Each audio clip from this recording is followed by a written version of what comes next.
काय बनायला पाहिजे? तुला काय खायचंय ग? सव शेव खायची? माझी मुलगी रोज विचारते, मम्मा आज काय बनवणार, आज काय करणार. तर तिचं थोडीशी मी रेकॉर्डिंग करून टाकली आहे. खूप छान वाटत आहे. तर ही शेव बनवण्याची एकदम सोपी पद्धत मी शेअर करणार आहे. तर चला सुरुवात करूया. आणि हो, ही रेसिपी लहान मुलांसाठीच आहे बरं का. तर 1 वाटी बेसन घ्या. त्यात अगदी 2 चिमूटमध्ये बसेल एवढं मी काळं मिरं बारीक वाटून घातलेलं आहे. थोडीशी हळद घालायची आहे आणि अगदी 1 ते 2 चिमूट धरा आपण लाल तिखट घातलं.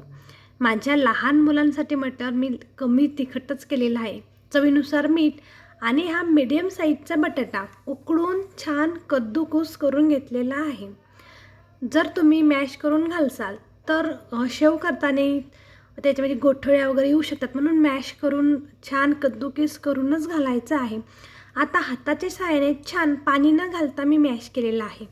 आणि हो, आलू शेव करताना आपल्याला थोडा घट्ट असा उंडा असतो आणि त्या टाईपचंच हे बॅटर ठेवावं लागतं. तर अगदी तुम्ही जर पहिल्याच वेळेस बनवत असाल तर चमच्याने मोजून थोडं थोडं पाणी घ्या.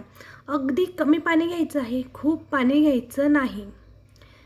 थोडं थोडं करून मी याला थोडं पाणी घालून छान आता हा घट्टसर असा मी उंडा तयार केलेला आहे.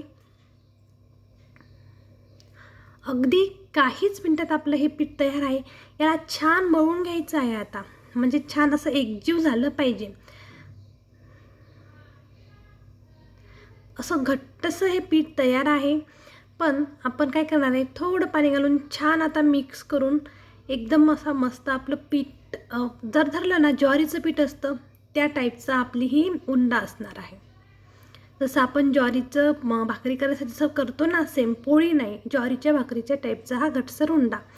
तर छान आता मस्त आपला तयार आहे. पाहू असं झालेलं आहे. एकदम छान मऊ लुसलुशीत हा उंडा तयार आहे. छान हाताच्या ह्याने आपण मॅश करून घेतलेला आहे. तर जर तुमच्याकडं जर असा साचा असेल तर त्याच्यामध्ये 3 चाळण्या शेवसाठी येतात. त्यातली मी 2 नंबरची चाळणी घेतलेली आहे. संपूर्ण बॅटर साच्यामध्ये घालायचं. साईडला तेल गरम करायला ठेवलेलं आहे. तेल छान गरम पाहिजे. नंतर त्याच्यामध्ये आपण शेव घालणार आहोत. थोडी बनवायला अवघड आहे कारण पीठ थोडं घट्ट आहे, त्याच्यामुळे शेव बनवायला थोडी अवघड जाईल, मात्र तेलकट अजिबात होणार नाही. आता छान मीडियम गॅस करून छान आपण हिला तळून घेणार आहोत. थोडी लाल होईपर्यंत तळून घ्या. अशी पिवळी काढली तरीही चालेल, पण लहान मुलांसाठी बनवत असाल तर थोडी लाल होईपर्यंत तळून घ्यायचं आहे. काहीच मिनटात शेव होते. अगदी 1 ते 2 मिनटात तळायला तिला टाईम लागतो. छान क्रिस्पी वगैरे आपली शेव तयार आहे. बनवायलाही सोपी आणि खायलाही सोपी. आता ही शेव आपण गौरी गणपती सण येणार आहेत, त्याच्यासाठीही छान ही रेसिपी सेव्ह करून ठेवा. तेव्हाही आपण छान आपल्या घरी कोणी आलं पाहुण्यांना वगैरे देण्यासाठी खूप छान, त्यांना विश्वास बसणार नाही की ही आलू शेव आपण घरी बनवलेली आहे. तर नक्की ट्राय करा.